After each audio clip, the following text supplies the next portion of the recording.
আসসালামু আলাইকুম রাহমাতুল্লাহ। প্রিয় দর্শক, বুকে হাত রেখে সূরা ইখলাস পড়লে কি হয়? অত্যন্ত গুরুত্বপূর্ণ এবং দামি আমল। ভিডিওটা সম্পূর্ণ দেখুন, দেখলেই বুঝতে পারবেন যে কেমন একটি দামি আমল আজকে আপনাদের সাথে শেয়ার করতে যাচ্ছি। প্রিয় দর্শক, সেই দামি আমলটি শোনার আগে যারা আমার এই চ্যানেলের মধ্যে নতুন আছেন, অবশ্যই চ্যানেলটি সাবস্ক্রাইব করে পাশে থাকা বেল আইকনটি বাজিয়ে দেবেন। প্রিয় দর্শক, ভিডিওটা বেশি লম্বা করব না, একেবারে সংক্ষিপ্তভাবে আপনাদেরকে আমলটি বলে দিব। প্রিয় দর্শক, সেই আমলটি করার আগে আপনি পবিত্র হয়ে নেবেন। উযু না থাকলে উযু করে নেবেন।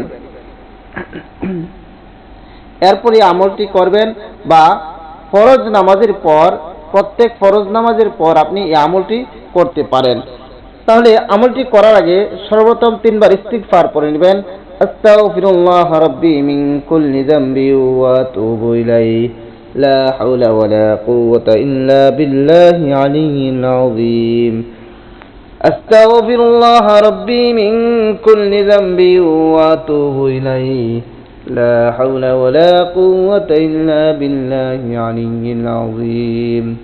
أستغفر الله ربي من كل ذنب وأتوب إليه لا حول ولا قوة إلا بالله العلي العظيم। এরপর 3 বার দুরূদ শরীফ পড়ে নেবেন। যে কোনো দুরূদ শরীফ পড়ে নেবেন। আমি দুরূদ ইব্রাহিম পড়তেছি।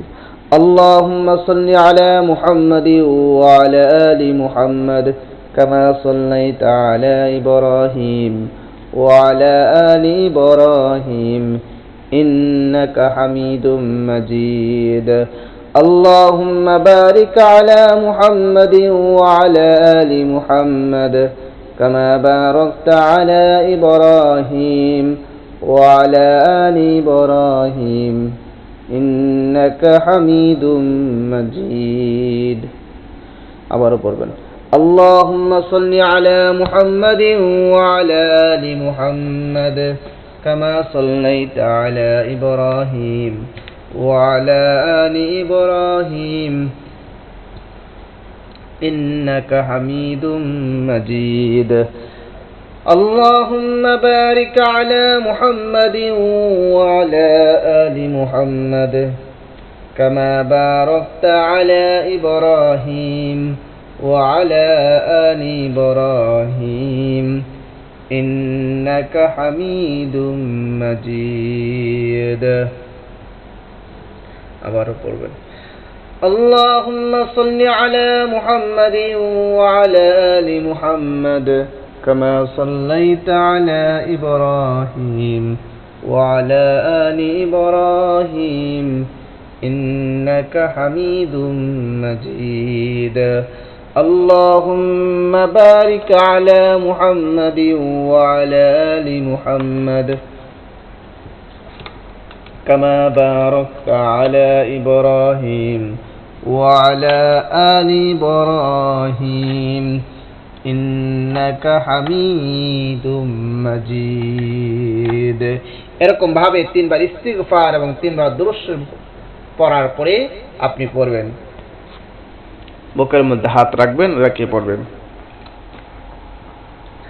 আউযু বিল্লাহি মিনাশ শাইতানির রাজীম। বিসমিল্লাহির রহমানির রহিম। কুল হুয়াল্লাহু আহাদ আল্লাহুস সামাদ লাম ইয়ালিদ ওয়া লাম ইউলাদ ولم يكن له كفوا أحد আবারও পড়বেন। বিসমিল্লাহির রহমানির রহিম। কুল হুয়াল্লাহু আহাদ আল্লাহুস সামাদ লাম ইয়ালিদ ওয়া লাম ইউলাদ ওয়া লাম ইয়াকুল লাহু কুফুয়ান আহাদ। বিসমিল্লাহির রহমানির রহিম। কুল হুয়াল্লাহু আহাদ الله الصمد لم يلد ولم يولد ولم يكن له كفوا أحد। এরপরে আবার 3 বার দুরূদ শরীফ পড়ে নেবেন। যে কোনো দুরূদ শরীফ পারেন আপনি পড়ে নেবেন। সাল্লাল্লাহু আলাইহি ওয়াসাল্লাম সাল্লাল্লাহু আলাইহি ওয়াসাল্লাম সাল্লাল্লাহু আলাইহি ওয়াসাল্লাম। প্রিয় দর্শক, আপনি যখন এরকম ভাবে 3 বার সূরা ইখলাস পড়ে নেবেন এবং 3 বার দুরূদ শরীফ পড়ে নেওয়ার পর বুকের মাঝে ফু দিয়ে দিবেন। প্রিয় দর্শক, আর সূরা ইখলাস পড়ার সময় অবশ্যই আপনি বুকের মধ্যে হাত রাখবেন, বুকের মধ্যে হাত রেখে এরপরে সূরা ইখলাস পড়বেন। প্রিয় দর্শক, এভাবে 3 বার সূরা ইখলাস পড়লে কি হয় বা কি লাভ হয়?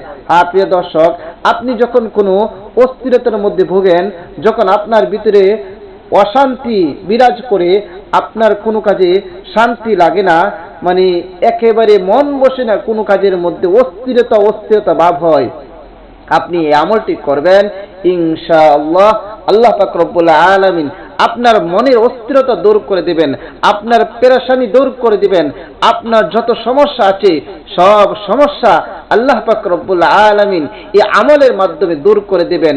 এই জন্য যারা অস্থিরতায় ভুগতেছেন, মনের অস্থিরতা ভুগতেছেন, কোনো কাজে মন বসে না, মানে টেনশনে ভুগতেছেন, আপনি আমলটি করেন, ইনশাআল্লাহ আল্লাহ পাক রব্বুল আলামিন আপনার মনের অস্থিরতা দূর করে দিবেন, আপনার টেনশন দূর করে দিবেন, আপনার যত সমস্যা আছে সেগুলো দূর করে দিবেন। এই জন্য ভাইয়েরা, এই আমলটি সবাই করার চেষ্টা করবেন। চেষ্টা করলে আরেকটা ফল তো আছে, লাভ তো আছে, সেটা কি 3 বার পড়লে পবিত্র কোরআন এক খতম করলে যেই সব আল্লাহ পাক রব্বুল আলামিন আপনার আমল নামায় সেই সবটা দান করে দেবেন। এই জন্য সূরা ইখলাসের এই আমলটি বেশি করে করার চেষ্টা করবেন, আর ভিডিওটা বেশি বেশি করে শেয়ার করবেন, যেন সবাই আমলটি করতে পারে এবং উপকৃত হতে পারে। সবাইকে অসংখ্য ধন্যবাদ ভিডিওটি দেখার জন্য। আসসালামু আলাইকুম ওয়া রাহমাতুল্লাহ।